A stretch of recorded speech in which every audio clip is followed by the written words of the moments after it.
বৌদি, আমি তোমাকে বিয়ে করতে চাই। দীপ, তুমি পাগল হয়ে গেছো? কি ধরনের কথা বলছো তুমি? আরে তুমি আমার দেওর, তোমার এইসব কথা বলার আগে লজ্জা হওয়া উচিত ছিল। দেখো বৌদি, আমি পাগল হয়ে যাইনি, আমি তোমাকে সত্যি কথাই বলছি। দীপ, তোমার বউ তোমার সামনে দাঁড়িয়ে রয়েছে, তুমি ওর সামনে এইসব কথা বলছো? আরে আমি তোমার বৌদি, তোমার একটু লজ্জা করছে না এগুলো বলার আগে?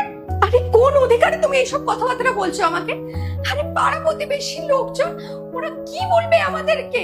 আরে তুমি একবার এইসব কিছু ভেবে দেখেছো? আর তার থেকে বড় কথা, আমি যদি তোমাকে বিয়ে করে নিই, আরে এই সমাজ আমার উপর থুতু ফেলবে, আমাকে এটা বলবে যে বড় দাদা মরে গেল, তার সাথে সাথে ছোট ভাইকে বিয়ে করে নিল। আরে আমার কোনো মান সম্মান থাকবে না আর। না না, এই সব কোনোদিন সম্ভব না। আর সুমি, তুমি চুপচাপ দাঁড়িয়ে রয়েছো, আরে ওকে বোঝাও ও কি সব কথা বলছে।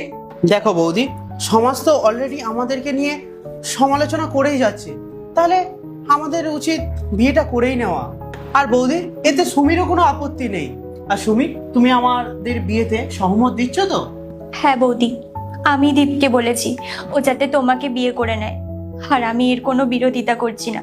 আমি মন থেকে চাই যাতে দীপ তোমাকে বিয়ে করে, আর তুমি হাসি খুশিতে আমাদের সাথে এই বাড়িতে থেকে যাও। আরে তুমি কেমন ধরনের কথা বলছো? লোকে এমনি আমাকে নিয়ে সমালোচনা করছে, তার মধ্যে তুমি বলছো আমি আমার দেওরকে বিয়ে করে নেব? আরে তুমি কেমন ধরনের স্ত্রী? দেখো দীপ, আমি না শুধু তোমাকে দেওরের চোখেই দেখি, তুমি আমাকে যা কিছু বলে নাও, কিন্তু এই পাপ কাজটা আমি করতে পারবো না। আর তুমি আমাকে ক্ষমা করে দাও প্লিজ। বৌদি, এতে আপত্তির কি আছে? দেখো, সমাজ তো এমনিতেই আমাদেরকে নিয়ে অনেক কথাবার্তা বলছে। দেখো বৌদি, সমালোচনাটা এখন থেকে হচ্ছে না, যেদিন থেকে দাদা মারা গিয়েছে সেদিন থেকেই সমালোচনা হচ্ছে। যখন আমার কোনো প্রবলেম নেই, সুমির কোনো প্রবলেম নেই, তাহলে তোমার আপত্তিটা কোথায়? আরে তুমি চুপচাপ দাঁড়িয়ে আছো কেন? তুমি দীপকে কিছু বোঝাও। আরে ও তো তোমার স্বামী, আমার দেওর, তোমার বর এইসব কথা বলছে, তুমি ওকে বোঝাও, ওর মাথাটা ঠান্ডা করে ওকে বলো এইসব জিনিস ভুল।